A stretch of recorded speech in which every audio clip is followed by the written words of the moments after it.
Hi friends, మన ఛానల్లో కట్టె పొంగల్ని చాలా రుచికరంగా ఎలా చేయాలో చూసేద్దాం.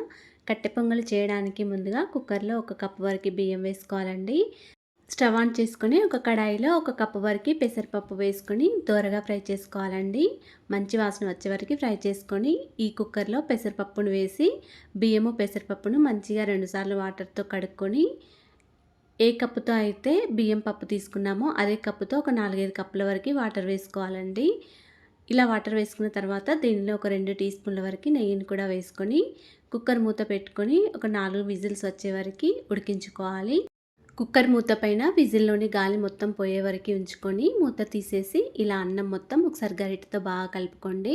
ఇప్పుడు దీనిలో మళ్ళీ ఒక 2 గ్లాసుల వరకు వాటర్ వేసుకోండి.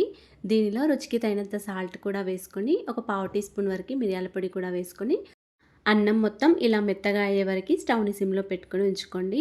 వేరొక స్టవ్ మీద ఒక ఫ్రై ప్యాన్ పెట్టుకొని దానిలో ఒక ముప్పావు కప్పు వరకు నెయ్యి, ఒక పావు కప్పు వరకు ఆయిల్ వేసుకొని వేడి చేసుకోవాలండి. ఆయిల్ నెయ్యి వేడయ్యాక ఒక టీ స్పూన్ వరకు జీలకర్ర ఆవాలు, కొన్ని పల్లీలు, పావు కప్పు వరకు శనగపప్పు, 2 ఇంచుల అల్లం తరుగు, కొన్ని జీడిపప్పులు, ఒక 7, 8 వరకు ఎండుమిర్చి, ఒక 2 వరకు పచ్చిమిర్చి, ఒక 10 వరకు మిరియాలు, కొంచెం కరివేపాకు వేసుకొని ఫ్రై చేసుకోవాలండి. ఇలా ఈ పోపును మొత్తం అన్నంలోకి వేసుకొని అన్నం మొత్తం ఒకసారి బాగా కలుపుకోవాలి.